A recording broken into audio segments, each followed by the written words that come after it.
And as we mentioned, Michael Bloomberg is appearing on the debate stage tonight for the very first time alongside his 2020 rivals. The billionaire and former New York City mayor joined the race late November and skipped the first contest in Iowa and New Hampshire. He's also not on the ballot in the next two states, Nevada and South Carolina. But Bloomberg enters tonight's debate anticipating a fight. A story published yesterday on CBSNews.com explains what attacks he might face and how he plans to respond.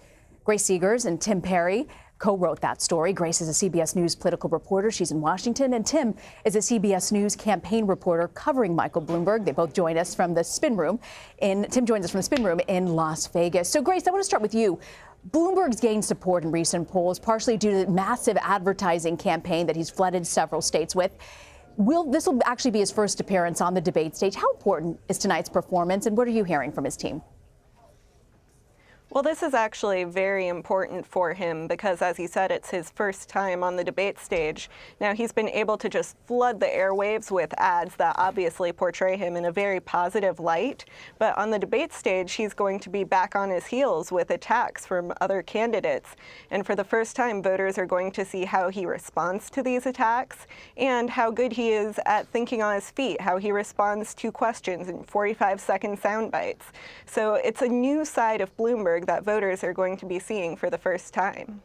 Tim, one of the issues likely to come up is Bloomberg's wealth. How might the other candidates try to use that as a line of attack? Well, this will be one of the many issues that we can expect the candidates to probably use to attack him. And to be frank, the campaign knows this is coming. They knew this before he even entered the race, that this will be an issue that he would have to tackle. And just in the last few weeks, you've seen so many of the candidates upping their attacks on him, talking about his wealth. You know, you hear people like Senator Bernie Sanders and Senator Elizabeth Warren saying that he is trying to buy the election.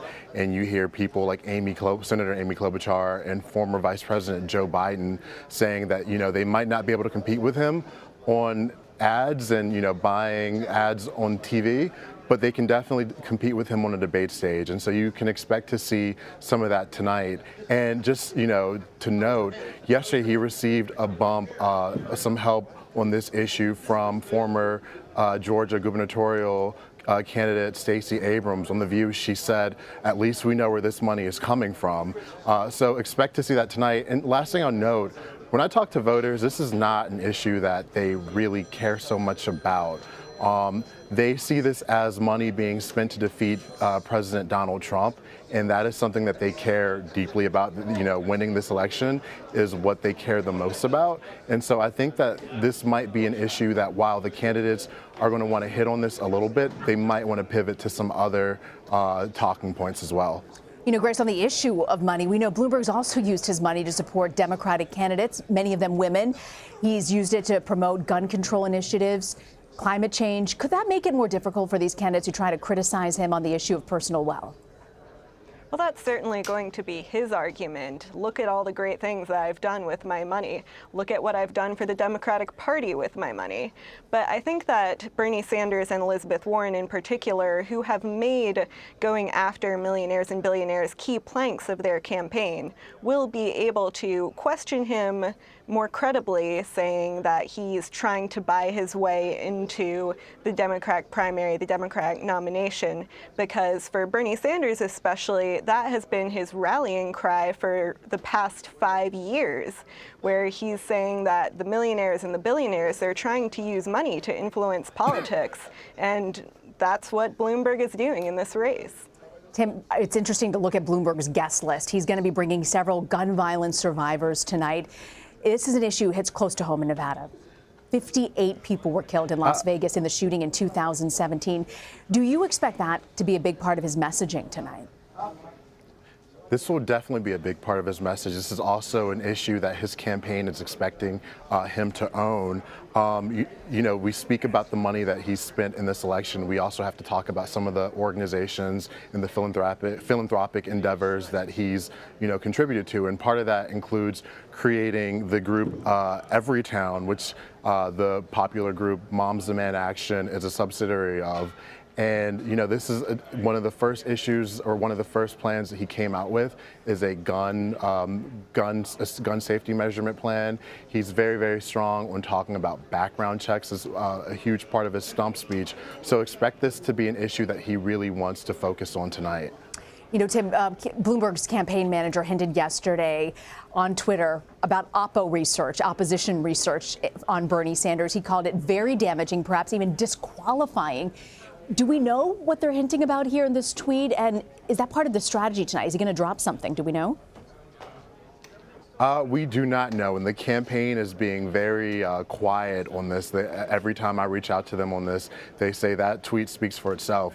I'm expecting fireworks. This is a matchup that they've wanted since he entered this race, a matchup between Senator Bernie Sanders, someone who they say cannot win in a general election, just yesterday saying that this race is now a two-person race between the two of them.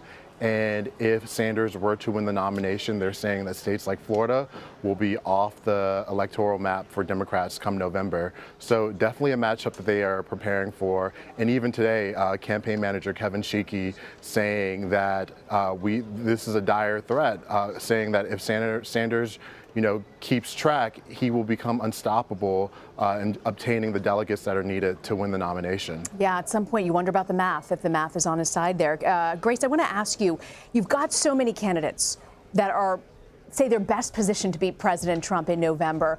Electability is a huge part of this. Do you think that's going to be a big topic tonight?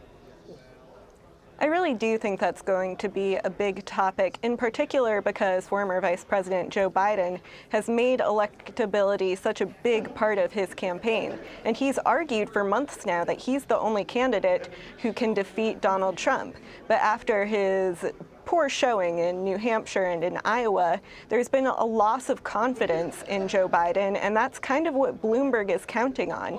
He's hoping to emerge as the candidate who's an alternative to Biden, as this electable, the one who can defeat Donald Trump candidate.